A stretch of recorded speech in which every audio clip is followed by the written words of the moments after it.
So, I just bought this 2010 LS460. Absolutely love the car.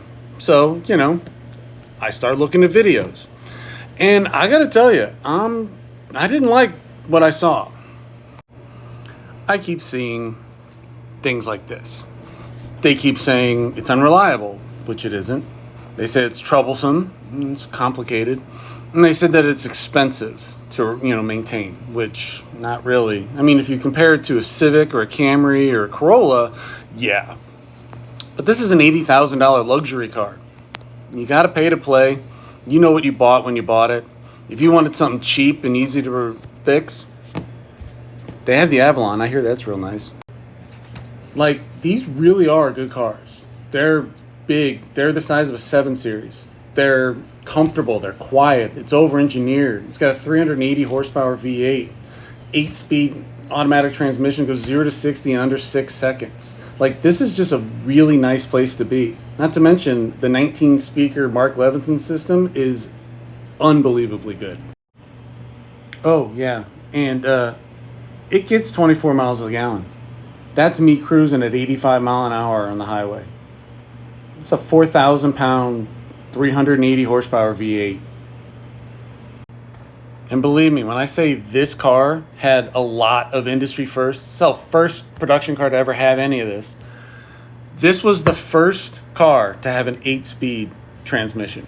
And it's still a very good, very reliable transmission. And the LS600 was the first V8 hybrid ever. And it wasn't just the hybrid that got all the toys. The 4.6 liter 1UR FSE was built specifically for the LS, just like the 1UZ was for the original.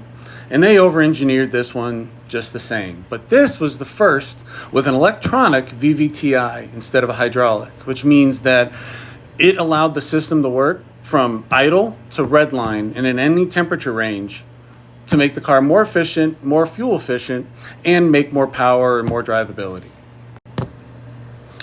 It was the first car to have LED low beam headlight technology. The first one. Now, you see this? That look familiar? It's in every new car. Hell, some of you guys can't back up without it. Yep, first in class standard parking assist. Even this, the pre-crash safety package, that alone had 4 world firsts. This system had everything. Okay, it had radar. It had dual cameras. It had sensors. It was the first to integrate the engine, the transmission, the braking, and the steering to be controlled by the car. Yep. It even had infrared lights so that you could detect people for their advanced obstacle detection.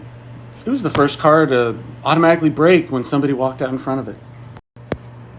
It was the first with emergency steering assist, lane assist. It was the first with a rear pre-crash system. This thing even had a system to monitor you. Make sure you didn't fall asleep. If your eyes weren't up on the road for so long, it would beep and vibrate the steering wheel and wake you up. Any of you guys remember this commercial? Yep. First one, self-parking. It just pulled up, self-parallel parked in between the famous stacked crystal glasses. All you had to do, line it up, push a button, car steered itself into parking. Now, all the firsts weren't awesome. It was also the first one, the hybrid, to crack the 6-figure mark for MSRP and for a Lexus. These really are good cars. Unless you have like a beat-on, unmaintained, high mileage one, they're not that bad.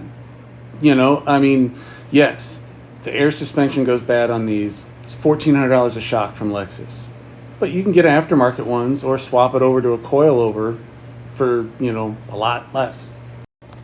And yeah, okay, it has a 9-quart synthetic oiling system, so it's going to be about $100 on oil change if you're doing it.